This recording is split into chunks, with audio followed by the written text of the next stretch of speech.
Ladies and gentlemen, thank you for standing by. Welcome to Gilat's first quarter 2026 results conference call. All participants are at present in listen-only mode. Following the management's formal presentation, instructions will be given for the question and answer session. For operator assistance during the conference, please press star 0. As a reminder, this conference is being recorded May 13, 2026. By now, you should have all received the company's press release.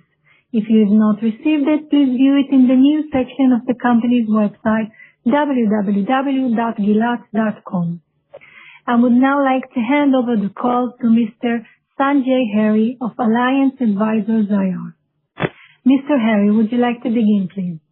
Thank you, Hila. Good morning, everyone. Thank you for joining us for Gilat Satellite Networks earnings conference call for the first quarter of 2026. With us on the call today are Mr. Adi Sfadia, Gilat's CEO, and Mr. Gil Benyamini, Gilat's Chief Financial Officer. Before turning the call over to management, I would like to remind everyone that some statements made during this conference call contain forward-looking statements based on current expectations. Actual results could differ materially from those projected as a result of various risks and uncertainties. The potential risks and uncertainties that could cause actual results to differ materially include uncertain global economic conditions, reductions in revenues from key customers, delays or reductions in U.S. and foreign military spending, acceptance of the company's new products on a global basis, and disruptions or delays in its supply of raw materials and components due to business conditions, global conflicts, weather, or other factors not under the company's control. The company cautions investors to not place undue reliance on forward-looking statements which reflect the company's analysis as of today's date. The company undertakes no obligation to publicly update forward-looking statements to reflect subsequent events or circumstances. Further information on these factors and other factors that could affect Gilat's financial results is included in the company's filings with the Securities and Exchange Commission, including its latest quarterly report. In addition, on today's call, management will refer to certain non-GAAP financial measures that management considers to be useful and differ from GAAP. These non-GAAP measures should be considered supplemental to corresponding GAAP figures. With that, I'd like to turn the call now to Gilat's CEO, Adi Sfadia. Please go ahead, Adi. Thank you, Sanjay, and good day, everyone. Thank you for joining us today to discuss Gilat's first quarter results. I am pleased to report that we opened the year with solid execution across the business, reflecting strong performance. Our results underscore the competitiveness of our portfolio across the satellite communication landscape and strong year-over-year revenue growth and profitability. As satellite operators and government customers advance next-generation programs from VHTS satellites to NGSO constellations, we are seeing our capabilities translate into new orders, expanding customer engagement and growing opportunities. This momentum is closely tied to the progress we continue to make in technology development as we invest in advanced and interoperable systems designed to support the evolving requirements of next-generation satellite communication networks. During the quarter, Gilat Defense conducted a live demonstration of its virtualized SATCOM gateway modem architecture at Satellite 2026 in Washington, D.C., in collaboration with Amazon AWS, SES Space and Defense, and the WAVE Consortium. The demonstration showcased a flexible, cloud-based, and software-defined gateway architecture designed to improve scalability, resiliency, and agility for defense and government networks, and represent a significant step forward in how future SATCOM gateways will be deployed and operated. In parallel, we successfully conducted a 5G non-terrestrial network demonstration, highlighting how satellite systems can integrate with future 5G-based architectures. Together, this milestone reflects our continued investment in technology solutions that will support next-generation satellite and hybrid networks across both commercial and defense markets. First quarter revenues reached $110.5 million, 20% year-over-year revenue growth, and first quarter adjusted EBITDA reached $15.1 million, almost double the same quarter last year. Overall, the first quarter reflects continued traction and position us well for the remainder of the year. Now on to the business review. I will start with the defense business. We are seeing significant increase in interest for transportable and portable SATCOM solutions, driven by the growing importance of mobility, rapid deployment, and operational flexibility. As militaries and government users increasingly operate in dynamic and contested environments, the value proposition of highly mobile, resilient SATCOM solutions continue to strengthen.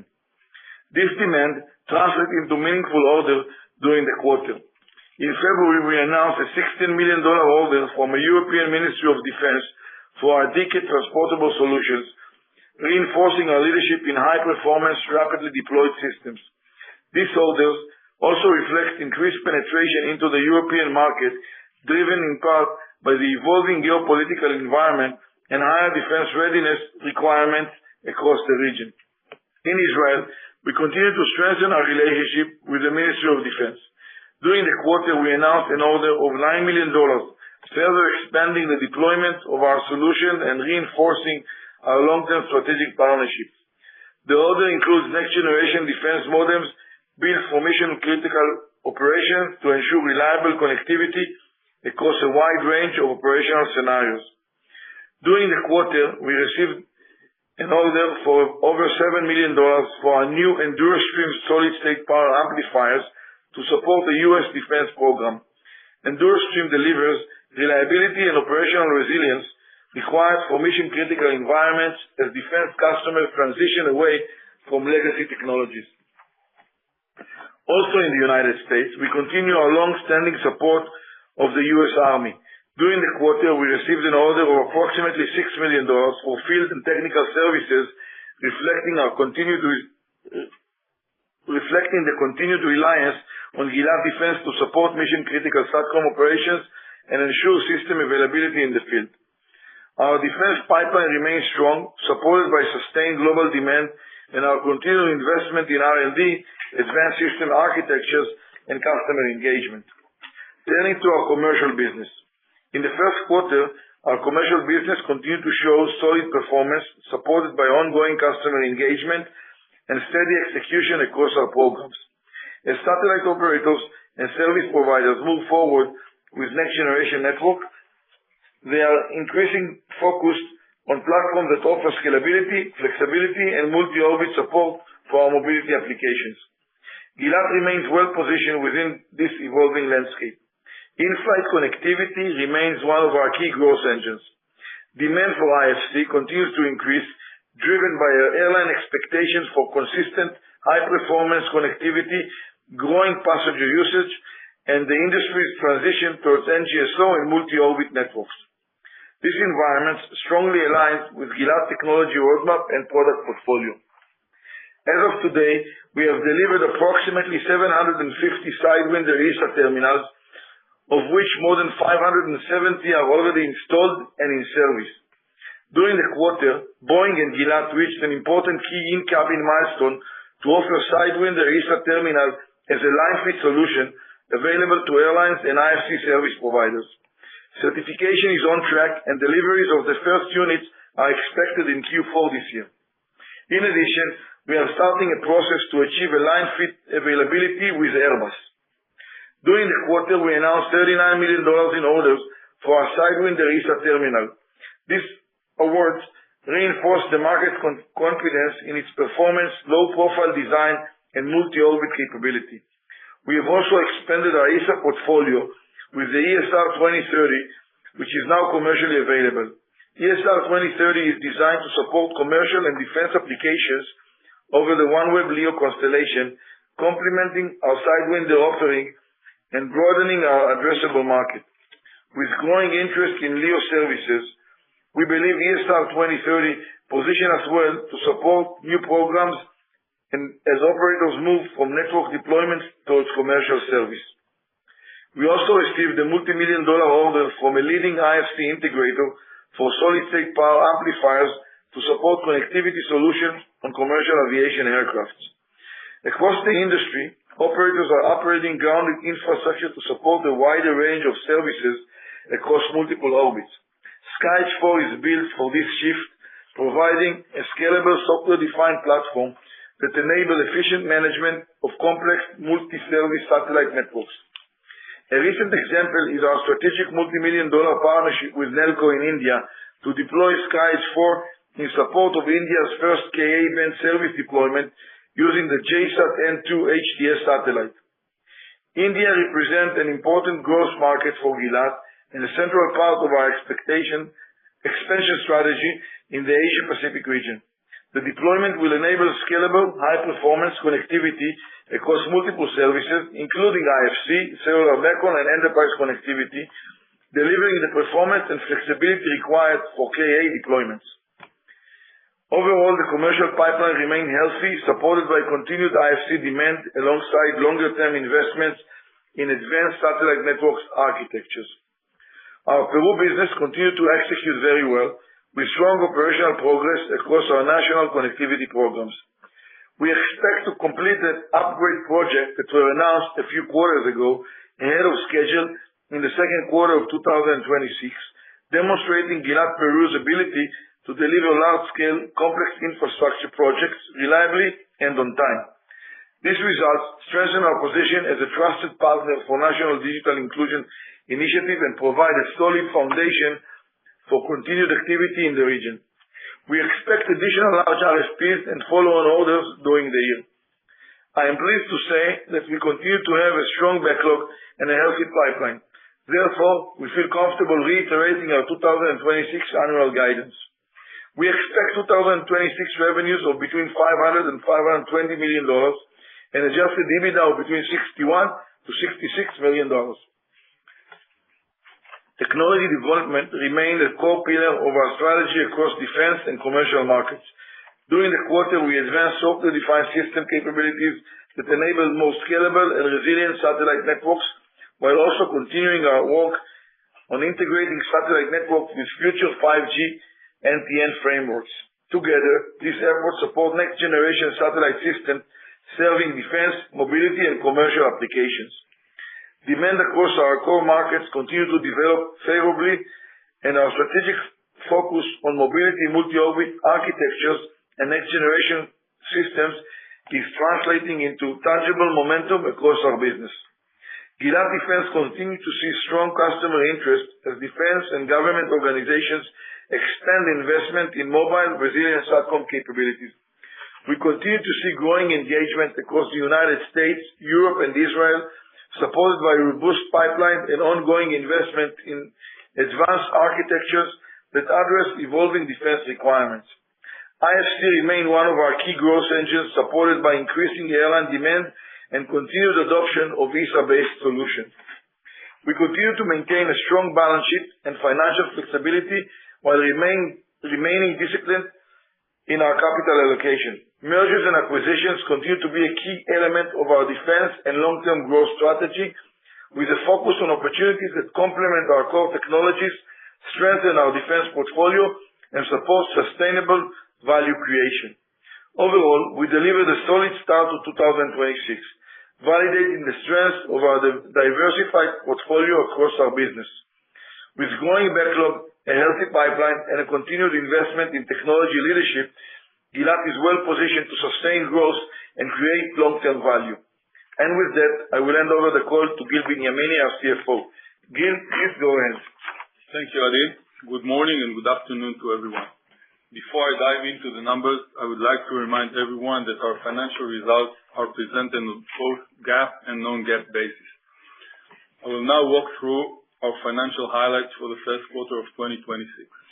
As Adi mentioned, we delivered a strong first quarter with 20% revenue growth, margin expansion, and a significant increase in profitability, reflecting continued execution across all three segments and continued momentum into 2026. Revenues for the first quarter were $110.5 million, representing a 20% growth compared with $92 million in Q1 25. The growth was driven by all three segments. The revenues for the commercial segments in Q1 26 were $73 million compared with $64.2 million in the same quarter last year. The 13% growth year-over-year was primarily driven by the in-flight connectivity vertical.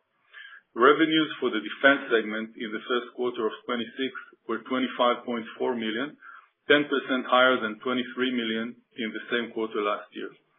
Q1 2026 revenues for Peru segment were $12.3 million compared with $4.8 million in Q1 2025. The increase was mainly driven by the higher revenues related to the new upgrade projects in 4 of the 6 regions in which we operate, reflecting the continued expansion of our long-term Peru programs, which provide multi-year recurring revenue streams. Our GAAP gross margin in Q1 2026 was 34% compared with 31% in Q1 2025.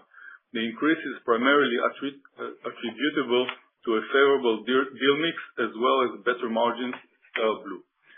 GAAP operating expenses in Q1 2026 were $33.3 million compared with $31.1 million in Q1 2025. As a result, we delivered a significant improvement in profitability with GAAP operating income of $4.4 million compared to a loss of $2.7 million in Q1 2025, representing a year-over-year swing of $7.1 million. GAAP net income in Q1 2026 was $5.2 million or a diluted income per share of $0.07 compared with GAAP net loss of $6 million or a diluted loss per share of $0.11 in Q1 2025. The improvement was driven by the higher operating income as well as higher financial income associated with our stronger net cash position and lower tax expenses. Turning to non-GAAP results, our non-GAAP gross margin in Q1 2026 was 36% compared with 32% in Q1 2025. Non-GAAP operating expenses for the quarter were $26.8 million compared with $24.1 million in Q1 2025.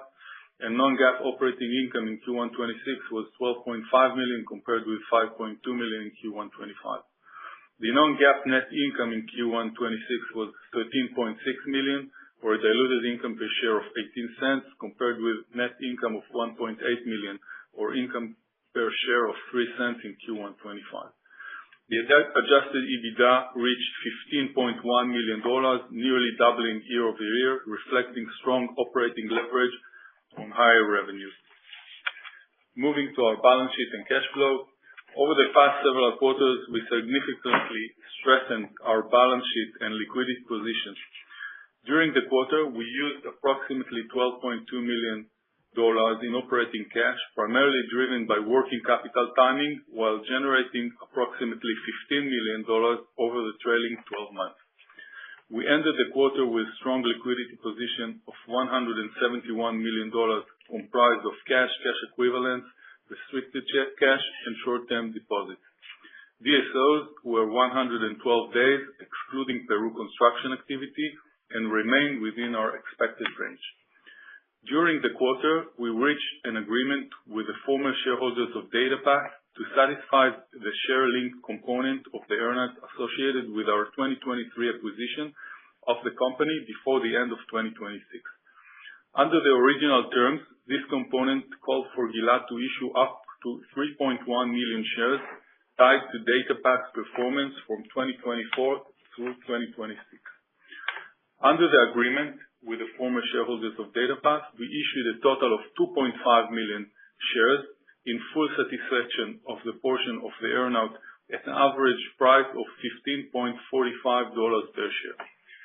The remaining bonus earn-out component, capped at $9 million in cash or shares per Gilat discretion, is unchanged and continues to be evaluated each quarter based on the performance against agreed targets through its settlement by the end of 2026. Our shareholders' equity as of March 31st, 2026 totaled $536 million, compared with $500 million on December 31st, 2025, resulting mainly from issuance of shares for DataPath earn-out and net earnings. Looking ahead, based on our strong backlog and visibility, we are reiterating our full year 26 guidance. Revenues are expected to be between $500 to $520 million, representing 13% growth year-over-year at the midpoint. We expect an adjusted EBITDA of between $61 to $66 million, 19% growth at the midpoint. That concludes my financial review. I would now like to open the call for questions. Operator, please go ahead. Thank you. Ladies and gentlemen, at this time we will begin the question and answer session. If you have a question, please press star 1. If you wish to cancel your request, please press star 2. If you are using speaker equipment, kindly leave the handset before pressing the numbers. Your questions will be called in the order they are received. Please stand by while we pull for your questions. The first question is from Ryan Koontz of Needham & Company. Please go ahead. Great. Thanks for the question. Maybe starting with the commercial segment here. Sounds like Stellar Blu is executing pretty well. You talked about better margin improvements. And how are you seeing the overall demand environment for the Stellar Blu product? What's behind some of the gross margin improvements? And how are you thinking about this business kind of over the medium term and into next year? How's the visibility looking relative to backlog, et cetera? Thank you. Hi, Ryan. Stellar Blu is performing well. We're not providing explicit guidance on Stellar Blu, but we can say that we see nice year-over-year growth. We expect them to do better performance this year. They reached the threshold of EBITDA, so now they are profitable. Gross margin is a bit better, and mainly because of sharpening the supply chain. We replaced one of the units with internal units, which provides better margins. And we do expect margins to be much better towards the end of the year once we start delivering line fit units. Great. And those line fits, is that starting initially with Boeing there? Correct. With Boeing, we passed in-cabin certification, waiting to the full certification, probably, if not by the end of the quarter, early Q3, and we expect to deliver first units during Q4, if not earlier than that. Great, Adi. Thank you. And then maybe continue on commercial. Relative to SkyEdge 4, nice win in India here, as well as, the demo for the virtualize with AWS. How are you thinking about that transition from kind of hardware to a software-based platform? Any updates you can share with us about, how you think that business evolves over the next year or two? I think year or two, it's short term, so I'm not sure we'll see significant involvement in the year or two. SkyEdge 4 is a software-defined platform, meaning at day one you get, give or take, all the hardware you need for the gateway, and all the upgrades and expansion is done through software licenses. Moving to commercial off-the-shelf hardware and running on virtualized platform, I guess it's 3 to 4 years now, and it's combined together with the plans of shifting away from DBS2X to 5G NTN. Perfect. Makes sense on that. And then maybe shifting to defense, any other color you can provide? You talked about, some traction with other countries. Is this for the mobility products you talked about, or is that more of a U.S., a U.S. need for your mobility defense products? I think it's a combination of the two. I think that everyone understands, especially now after the war with Iran, that mobility solution, portable and transportable solution are crucial. We saw that some of the U.S. gateways over the Middle East got hit, and they will need to replace them, and we believe that the replacement will be done with a mobility solution. so you can move the gateway on a daily basis to another place and give you some kind of advantage. DataPass is the leader with that such a product portfolio.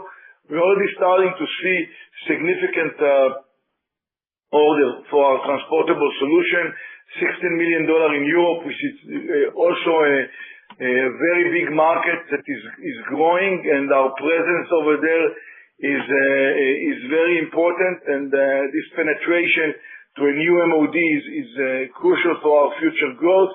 And also we see a lot of traction in Israel. So all in all, we believe that the defense, the strong pipeline will drive at the end a significant booking year. It's important to remember that there is a time between booking to revenues. In the defense, it's typically projects, and it takes 6 to 9 months from the order until you deliver the product. And in some cases, if it's a big project, it can take much more than that.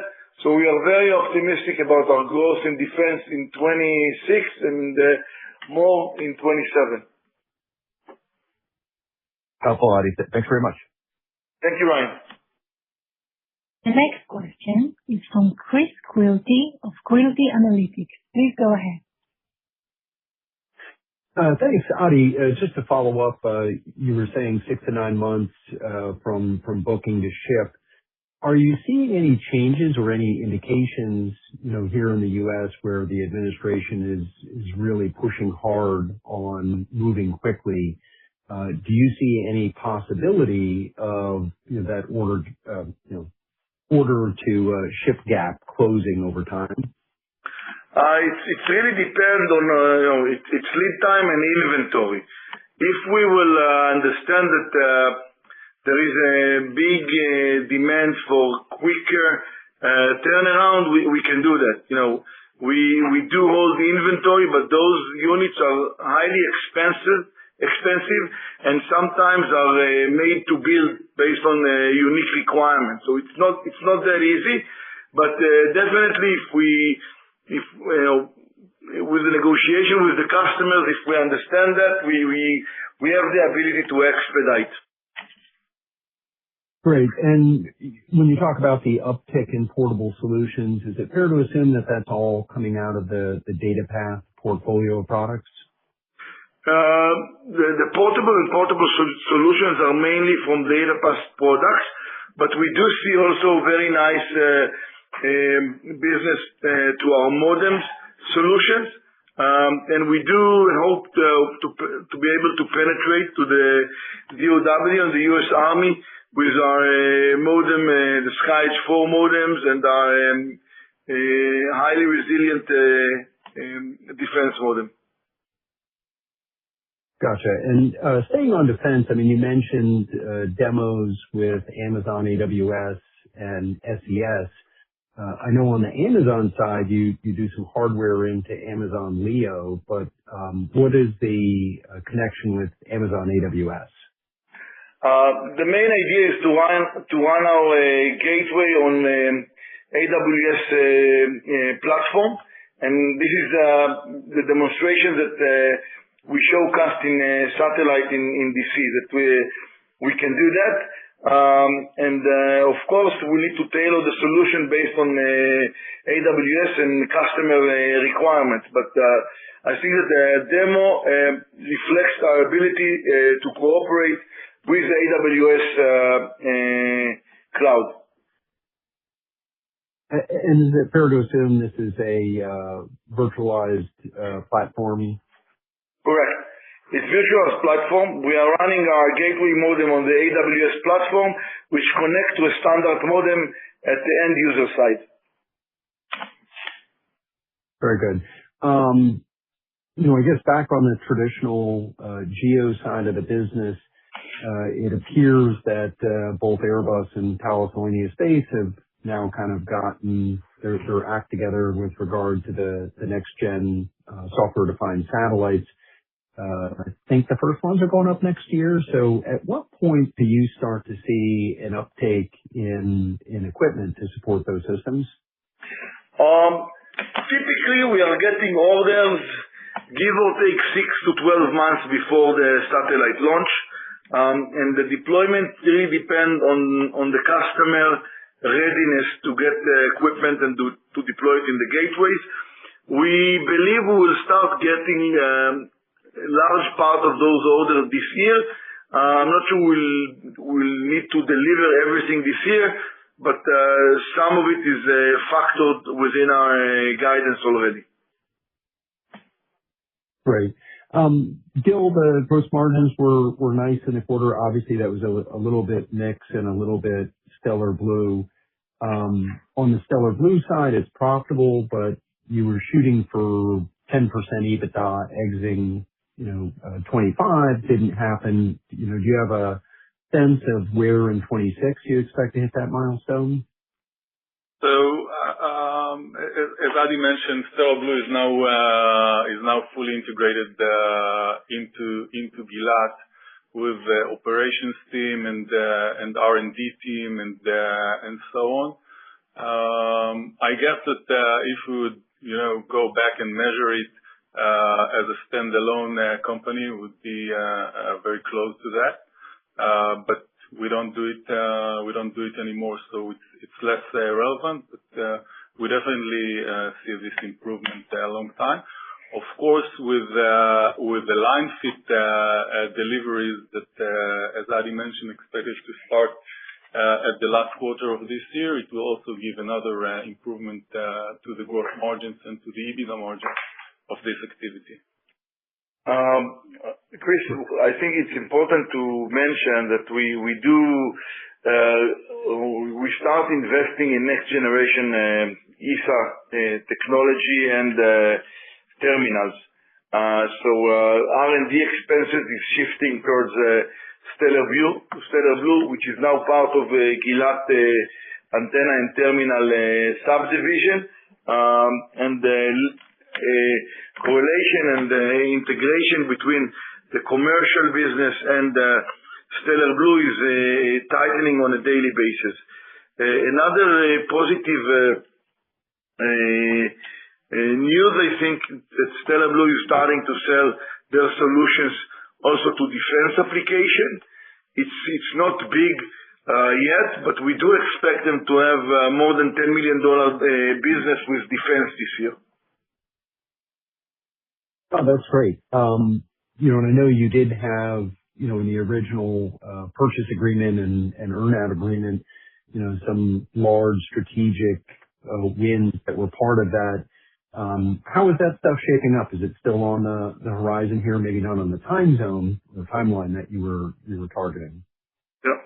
So we do have a significant progress with one of the strategic deals that initially we thought we would be able to close faster. It's progressing slower than expected. We do expect to close it within the coming year, in 2026. I'm not sure we'll be able to close it before the end of June. And I'm not sure that the first order will be more than $35 million, but definitely the potential can be north of $100 million. Very good. All right. Well, thank you, gentlemen. Thank you, Chris. Thank you, Chris. The next question is from Sergey Yenianov of Freedom Broker. Please go ahead. Good day, gentlemen, and my congratulations. You provided a really great work on your gross margin side. So my question is, recently you tapped on NTN solution, and I'm wondering, do you see any surge in demand on your 5G NTN solution? Have this trend got better visibility? We do see a lot of traction in the market on 5G NTN. OneWeb Gen 2 and Gen 1.5 is talking about 5G modems. IRIS² is talking about 5G modems. And also other small LEO startups are talking on 5G modems. And here and there also geo players are talking about 5G modems. I think that the overall requirement in the market is not mature enough. So we already started the work on 5G network, mainly the main building blocks. But in order to launch it, we'll need to tightly work with one of our big customers, and we hope to close something within the coming year. What do you expect, when the market conditions would be ready for full deployment of this technology? 5G NTN full deployment. I guess right now the first, the most advanced is Iris Square. So I guess it's 4 to 5 years from today. Okay, got it. And a little bit about Peru. Your statement about this segment, should we think the most part of revenue leaning towards second half of 2026? We do expect to get large awards in Peru. And once we get it, revenue will kick in. So I guess the second half of the year should have a higher revenue than the first one. But in general, Peru the revenue can be very volatile because of the nature of the business over there. It's usually implementation of network when you see relatively high revenues in short time, and then recurring revenue over a period of 3, 5, and sometimes 10 years. Yeah, and I would add to that. I think that one of the most important things or takeaways about Peru is that the base level of the recurring revenues of Peru this year is higher than it used to be in previous years, and the construction and implementation are boosting it for the next years. So you can see that we're in a much better position over there. Okay, thank you very much. Thank you for taking my questions.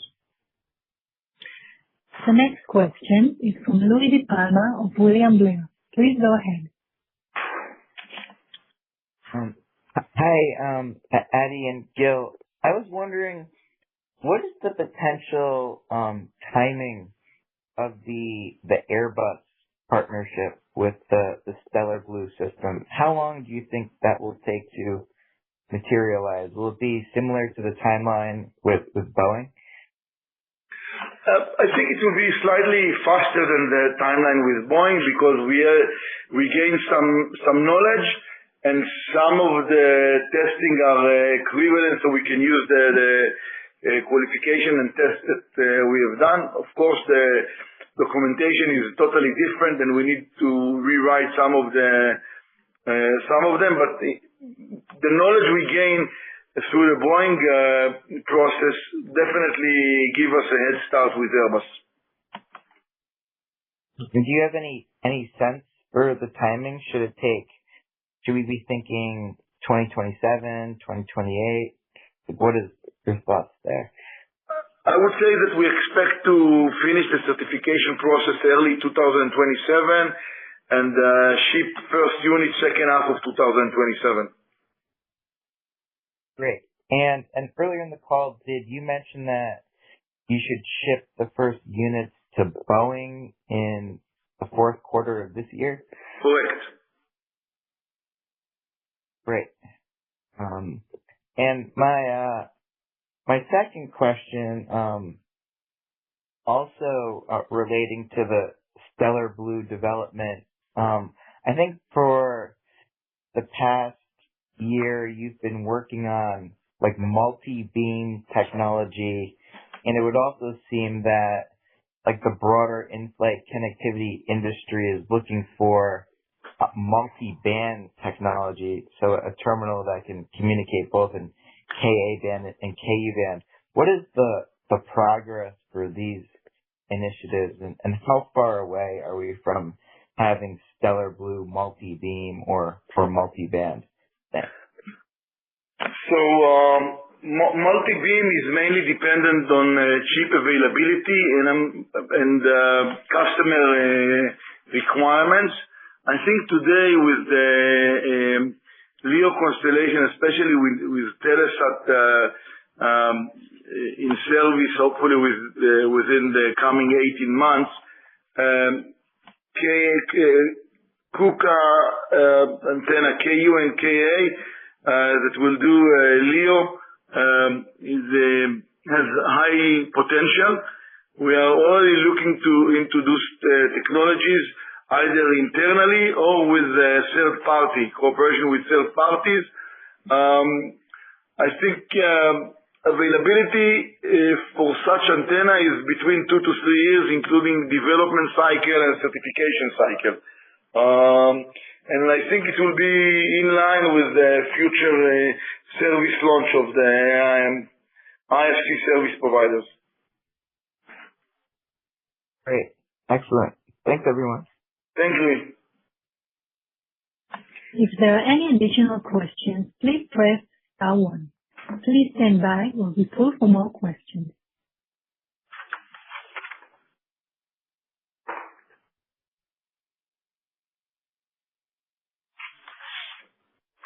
There are no further questions at this time. Mr. Benyamini, would you like to make a concluding statement? I want to thank you all for joining us on this call and for your time and attention. We hope to see you soon or speak with you on our next call. Thank you very much and have a great day. Thank you. This concludes Gilat's first quarter 2026 results conference call. Thank you for your participation. You may go ahead and disconnect.